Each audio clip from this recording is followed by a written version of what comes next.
baby. Playoff football coming in hot. All right. Here to make some money today. We got playoff football. We got a lot to talk about here. What is going on, everybody? Welcome back to another episode of the Stoop Life Podcast. Today I'm going to give you guys some plays that you're going to be able to make for the whole weekend, for a wild card weekend in the NFL. We got a lot of exciting games, so we got a lot of money to be made.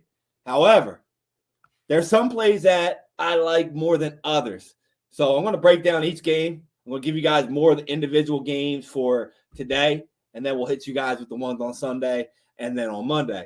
So for today, we're going to start off with the first game. We got Seattle at San Francisco. Third time these guys are playing. Now, we already know in the NFL it's hard to beat a team 3 times, especially when San Fran whooped the ass off Seattle the first 2 times they played. But it's a playoff game, all different. The weather out there in San Francisco is not fun. It's pouring rain, it looks like. Got 45-mile-an-hour winds. So it looks like it's a recipe for an under. The over-under in that game is 42.5. I like the under. I'm going to start off right there. If you're an over-under person, you like betting the scores, 42.5 is going to be a lot for the weather that it's in. I like the under, especially you got a rookie quarterback out there. You got Geno Smith making his first playoff appearance ever. It's going to be an under game in there for sure. Now, we got the line. We got Seattle plus 9.5, San Fran minus 9.5. San Fran's favored minus 500. Now, I like San Francisco in this game, especially at minus 500, but I'm not going to bet that. However, I do like an alternate line here. I like betting San Francisco minus 6.5, heads that down 3 points, make it a touchdown score. I feel like this might be a touchdown game. I feel like I just said, third time they're playing. They know each other very well. San Francisco's a better football team, but the weather conditions just seem like it's going to be a low-scoring game. So I like San Francisco to cover 6.5 here, but with the 9.5, I like Seattle. So if you're one of them people that just wants to bet a regular line, you're going to get at about minus 110.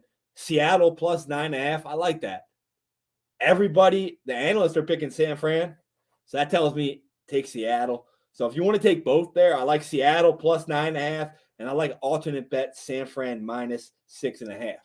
Now, my favorite bets to make in this game are always going to be the touchdown bets because you can parlay all these touchdowns together in every single game. I like 2 specific touchdown scorers here. George Kittle, plus 165. Those odds that you're getting on him are odds that you're going to want to bet in, especially given the fact that him and Purdy have connected like no other. In 4 games, they got 7 touchdowns. He has 27 targets in those 4 games, which is about 6-7 a game. You're getting him at plus odds when he's the blanket for Purdy. Especially, in this type of weather, you're going to get a goal line. You might do a little play action here. I like the tight end. I like Kittle scoring. Plus 165, I feel like that's a steal. That's my play for the day. Kittle touchdown. On the other end of the ball, I like Kenneth Walker to score as well. I like him to score as well because, like I said, it's going to be a running game. When Seattle gets into the red zone, Walker is a mini Derrick Henry. He gets the ball. He's also at plus 165. I like that as well. Now, another play I like here is a guy, Tyler Lockett from Seattle. There's a lot of guys from San Fran that you can put on the score. I don't like the odds of them. But we got Tyler Lockett here at plus 280. Now, the reason why I like Tyler Lockett is because the last 2 times that they played, they put all the pressure on DK Metcalf. The first game they played, he had 11 targets, 9 receptions, 107 yards. Second time they played, 9 receptions, 68 yards. He has 9 total touchdowns, and he went 6 games straight with a touchdown before hurting his thumb. He's back. A lot of the coverage is going to be on DK in this game. So I like Tyler Lockett with the possibility to get a long ball here at plus 280, which brings me into his over-under for reception yards. Tyler Lockett's over-under is 59.5. I like him going over. I feel like he's going to go over that because he went over that in the 2 games that they already met. He's due for a long ball. You might get a 50-yard reception and a bunch of fives. I feel like that's going to happen. The play here I like is the alternate play for Tyler Lockett at 70-plus yards. That's going to get you at plus 128 on FanDuel DraftKings. The other guy we like here, go back to George Kittle. His over-under is 43.5. Each game they played, he's caught a 20-plus yard catch. I like the over in that as well, but I like even better. I like the alternate 50-plus yards receiving for Kittle at positive money at plus 120. I feel like that's a great play. So lock them two guys in. Now we're going to talk about running the ball because it's going to be a running game. We got Run CMC, Christian McCaffrey, over under 78.5. I don't know if I want to take his over or under. I feel like it's going to be very close to that. So I'm going to go 70-plus on him at minus 192. I like that because it's under, but it could go over because I don't know what to see there. I feel like we're going to see a lot of him. Might have some receptions in the back that might get clarified as rushing yards. So take Run CMC 70-plus. Kenneth Walker, over under 59.5 at minus 110 for the over. I'm going to take his alternate at 60-plus because I feel like he goes over that. You can get 60-plus, a half a yard higher than his over-under at minus 106. You're making some more money rather than betting the over, so bet the alternate there at 60-plus. So break it back down for you guys. Here's what I like for the Seattle game. We got under 42.5. We got Seattle plus 9.5. San Fran alternate bet minus 6.5. Touchdown scores. We got Kittle plus 165. Kenneth Walker plus 165. Tyler Lockett plus 280. If I had to bet one of them, it'd be Kittle. We got Run CMC 70-plus rushing yards. Walker 60-plus rushing yards. Kittle 50-plus receiving. Lockett 70-plus receiving. So that's first game today. Go put some of those bets in, win your money, and then bring us to the second game we got for the day. We got Jacksonville at the Chargers. Now, the first time these guys met, Jacksonville beat them 38-10. Absolutely whooped their ass. Chargers are without Mike Williams today.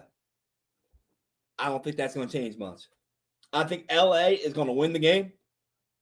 I think the game's going to go over 47.5, first of all. The over-under is 47.5. We're taking the over because we got two gunslingers behind the line. So over 47.5. I like the alternate bet line here, though. I like LA minus 3.5 at plus 124. If you bet the 2.5, you think it's going to be a field goal game. I think it's going to be about 4 to 7 point game. It's going to be a one-score game. I'm taking the plus points here. I'm going to add that 1 point to LA. I'm going to do LA minus 3.5 at plus 124. I feel like that's a good play. You're getting positive money on the Chargers, who I feel like would be a more money maker for the NFL if it was the Chargers versus the Chiefs rather than the Jags versus the Chiefs, because you got a conference matchup. You got Herbert. You know, Chargers always play the Chiefs good. I feel like Chargers are going to win. Since I like the over here, 47.5, means we're going to have a lot of touchdown scorers. A lot of touchdown scorers here. I feel like you can pretty much bet anybody, and you might get a safe bet. But like I said before, I like the good odds. Now, 100% touchdown scorer, Austin Eckler, minus 140. He scores a touchdown a game, 18 touchdowns on the year. He's going to score. But I like to take it further. I think he might score 2 touchdowns. So we're going to go Austin Eckler, 2+ touchdowns at plus 400. I feel like it's a safe bet. Plus 400, you can put that in any of your parlays. So if you put Kittle and you put 2 touchdowns from Eckler, you might win some good money on that. And I actually like that a lot. On the other end, we got Zay Jones. I like Zay Jones because he's plus 240. He had a streak there where he scored like 4 or 5 games in a row. Tyler Lockett likes him. He's the number 2 guy. Going to get a lot of targets. Last time they played, he had 10 receptions, 85 yards, and a touchdown. I like the points there for him at plus 240 to score again. So if you want to bet a bunch of touchdown parlays, pretty good play. He already scored against them. Now we got to talk about the Chargers. Mike Williams is out. Last time Mike Williams was out, They actually played Chargers. Mike Williams wasn't here. Palmer went 6 receptions, 99 yards. He had a touchdown called back. So, why not bet him to score this game as well? He scored twice with Mike Williams being out this year at plus 250. I like the odds. I feel like we're going to have a passing touchdown, right? So, why not bet Palmer plus 250? So, we got Eckler, Zay Jones, and Palmer. I like them a lot. Which brings me to the rushing game. Last time they played, the Jaguars ran the ball all over them. They had James Robinson at the time. He went for 17 carries, 100 yards, 1 touchdown. They don't got him no more. But they got a guy who's emerging out of the backfield. And Travis Etienne, I feel like he's way better. So we're going to go Travis Etienne. His over-under is 78. I like him to go over at minus 110.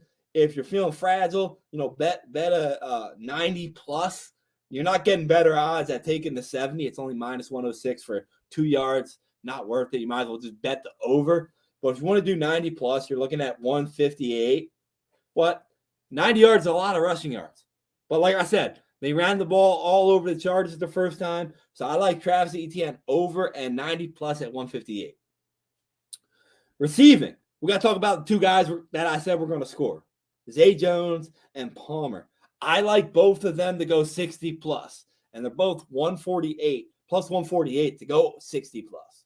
So I'm going to take both of them at over. And I'm also going to take Evan Engram 50 plus at plus 146. He's a guy that has emerged for the Jags, a guy that Trevor Lawrence likes, a guy that has proven when he's healthy, he can ball. So we're taking Evan Engram 50 plus. So to break that back down for you guys for the second game, we like over 47.5. We like the Chargers minus 3.5. Austin Eckler touchdown scorer and 2 touchdowns scored. Zay Jones touchdown. Josh Palmer touchdown. Travis Etienne over 70.5. Engram 50 plus receiving.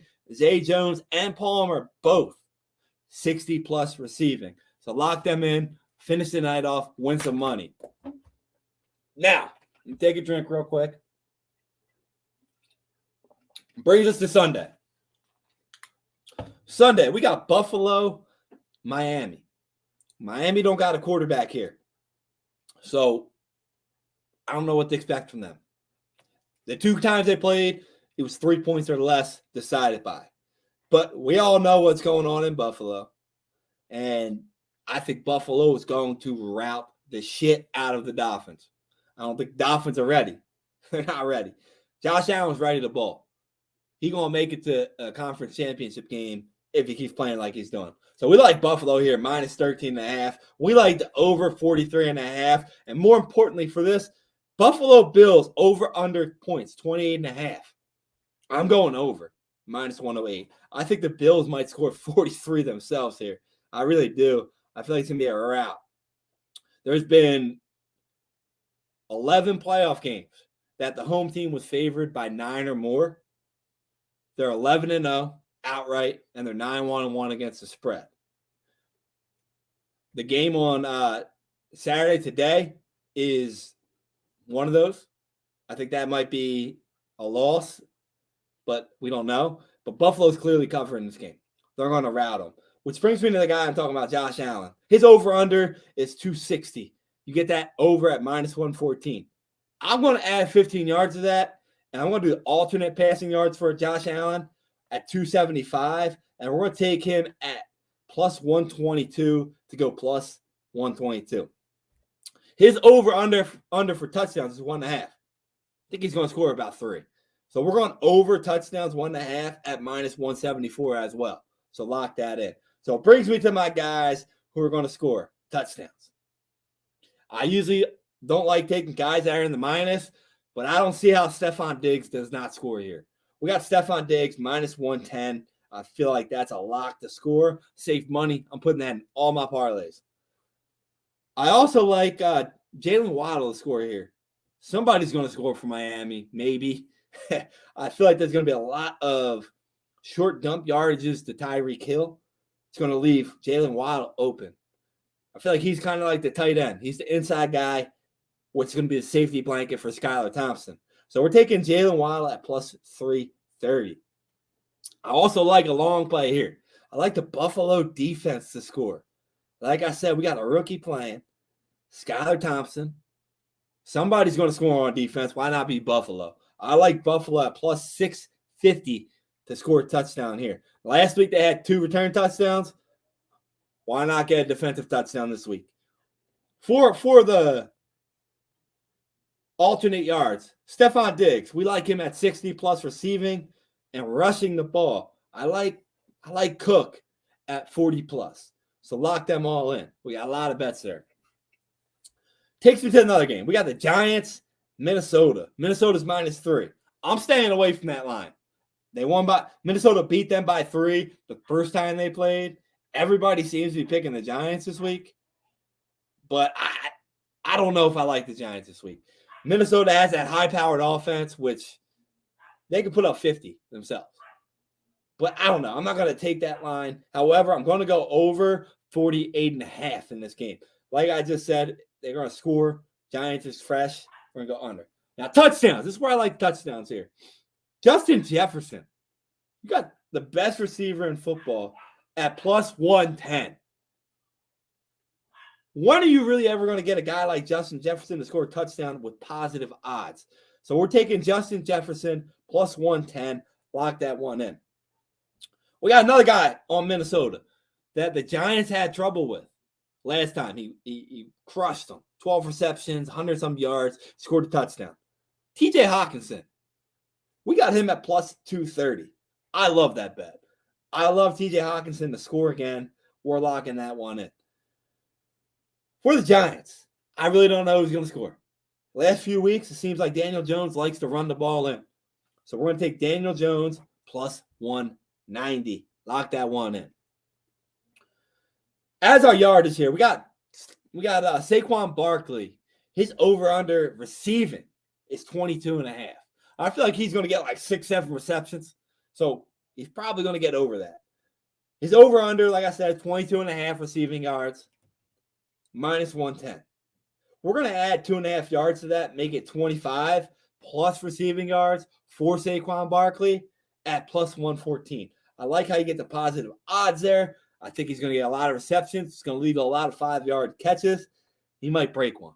So Saquon Barkley, 25 plus receiving. Lock that in. Now, TJ Hawkinson, receiving yards, 50 plus alternate, minus 130. I like that. Justin Jefferson, we're going 110 plus here at plus 136. He's going to get the rock. He's going to get a ball. Which brings me to the final game on Sunday, Cincinnati-Baltimore. Now, these guys usually play each other pretty close. However, Baltimore don't got Lamar, and Cincinnati feeling straight up disrespected by the NFL and what they tried to do to them. So we got Cincinnati minus 8.5, and we're going over 40.5. My touchdown guys here for Baltimore, they're going to score, but if they score, it's going to be on the ground. I like Gus Edwards at plus 490 simply because he got very good odds there. Every game he's played in, he scored. J.K. Dobbins is back, but Edwards seems to get the ball on the goal line. So if they're going to get into the red zone, they're going to rush, obviously. And I like the numbers there at plus 490 for Gus Edwards to score. Now, on the other side of the ball, Cincinnati. Take anybody, to be honest with you. But at the points, I like T. Higgins at plus 165 to score. I feel like a lot of the attention is going to be on Chase. You can get Chase as well at plus 110. I like that too. But if you're going to get T. Higgins at plus 165, who's a guy who is going to be third option for them to stop Baltimore, plus 165, I love that. Reliable guy, going to score a touchdown there. I also like T. Higgins' alternate receiving yards at 70 plus. He's at 66. I like 70 plus because you get it at positive at plus 118. So T. Higgins, touchdown. T. Higgins, 70 plus at 118. Lock that one in. Joe Burrow. This guy's going to dish the ball out. Last time they played, they ran through the ball for 45 times. So I'm assuming he's going to get a lot of yards again. So I'm going to alternate Joe Burrow 275 plus at plus 108. So lock that one in. Now, Mixon. He's gonna get the ball too. I feel like he's gonna have a couple carries where he breaks for like 15, 20 yards. So we're gonna go Joe Mixon 60 plus alternate rushing yards at plus 106. So lock them all in. Brings me to the last game, Monday night. Tampa hosting the Cowboys. This is a tough game to call. I really don't know how to call this. I kind of really want to just stay away from this game. However, Tom Brady is 7-0 against the Cowboys in his career, the best record he has against anybody without a loss. Tom Brady in the playoffs. That's also all we need to say. Cowboys on the road. They haven't won a road game since 1995. On top of that, while playing on grass this year, the Dallas Cowboys are 1-4 with an 8 points per game less scored on grass. Now, Dallas Cowboys, they want to say it means nothing. It means something to me. However, Tampa is plus 2.5 at home. It doesn't really matter who wins this game because if Minnesota wins, the winner of this game goes to Philly. Tampa Bay beat Philly last year. Cowboys is a rivalry game who just beat Philly. So either way, the NFL is making out. However, Tom Brady always seems to win in the playoffs. So I'm taking Tampa plus 2.5. However, I'm not very comfortable in that. Not very comfortable. Tampa plus 2.5. I am comfortable taking under 45.5, though. I feel like this is going to be a defensive battle. It's going to be under 45.5, just like their week 1 matchup was. Now, touchdown scores. Positive numbers for Ezekiel Elliott. When they get into the red zone, they feed Zeke. Zeke gets the rock. At plus 115, I love it. He's going to be in all my parlays. I feel like that's the only safe bet of this matchup. So I'm taking Zeke plus 115 to score a touchdown. I also like Chris Godwin. Plus 200 to score. Pretty much everybody on Tampa is around the same. Everybody's going to be betting Mike Evans after his last performance 2 weeks ago. I like Chris Godwin because he's going to be the slot guy. Dallas Cowboys have trouble guarding the slot guy. So I'm going to take Chris Godwin plus 200. Another bet I like. Tony Pollard, 25 plus receiving yards at plus 118. I like it because, like, same as the Giants, I feel like they're going to do a lot of dump offs in the backfield to get Dak going. I feel like a lot of it's going to be Pollard. Tampa Bay has a tough time covering that. So I feel like he's going to have 25 plus receiving yards. Lock that in at plus 118. So that's all I got for today. If you guys want to have my legit bet, my parlay bet, it's going to be a touchdown parlay bet. And I'm going to roll with Kittle. We're going to roll with Eckler, Kittle, Eckler, Diggs, Jefferson, Higgins, and Zeke. So lock them all in. That's going to be my touchdown parlay bet. Good luck this weekend, guys. Win some money. Go after it. Good luck. Peace out, y'all.